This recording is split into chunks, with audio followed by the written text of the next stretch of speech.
కట్టు బ్రింజాల్ బజ్జీ చేసుకుంటున్నాము. అందుకోసం నేను ఒక 3 వంకాయలు తీసుకున్నాను. పొడిగి ఒక్కొక్కటి 3 ముక్కలైంది. ఆ ముక్కకు 4 ఘాట్లు పెట్టుకున్నాను. చివరన మాత్రం విడిపోకుండా ఉండాలి.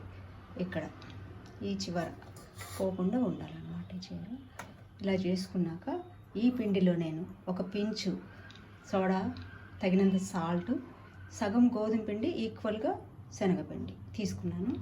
ఈ మసాలా కోసం లోపల పెట్టడం కోసం కొంచెం సాల్టు, కారము, కొద్దిగా పసుపు, చిన్న కొబ్బరి ముక్క, అల్లం ముక్క, జీలకర్ర వేసుకున్నాను.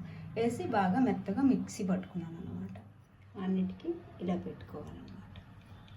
నూనె బాగా కాగింది. లంప్స్ లేకుండా పిండిని బాగా కలిపి పెట్టుకోవాలి.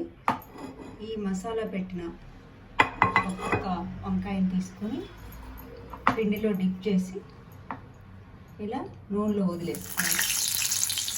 అన్నిటికీ అలానే వదిలేక ఈ బజ్జీ పిండిలో డిప్ చేసి వేసుకున్న వంకాయలని కొంచెం ఫ్లేమ్ అడ్జస్ట్ చేస్తూ కాల్చుకోవాలి. ఎందుకంటే లోపల ఉడకాలి కాబట్టి వంకాయ ఈజీగానే ఉడికిపోద్ది. ఫైనల్గా బజ్జీలు తయారైనాయి. ఇవి ఉల్లిపాయ మధ్య కట్ చేసుకొని ఉల్లిపాయ పెట్టుకోవచ్చు, లేదంటే స్వీట్ చట్నీతోటి కూడా తినచ్చు అనమాట. చాలా టేస్టీగా ఉంటుంది. సులభంగా డైజెస్ట్ అయ్యే ఫైబర్ అనమాట. ఈజీగా కరిగిపోయే ఫైబర్ ఉంటుంది వంకాయలు. ఇది చిన్నపిల్లలు, పెద్దవాళ్ళు అందరూ తినచ్చు. మంచి జీర్ణకారి. ఇంకొకటి వెయిట్ లాస్ కూడా చాలా మంచిది. ఏ రకంగా కూర చేసినా చాలా రుచిగా ఉంటుంది.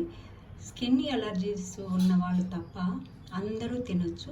ఇది షుగర్కి కూడా చాలా మంచిది. Thanks for watching our channel.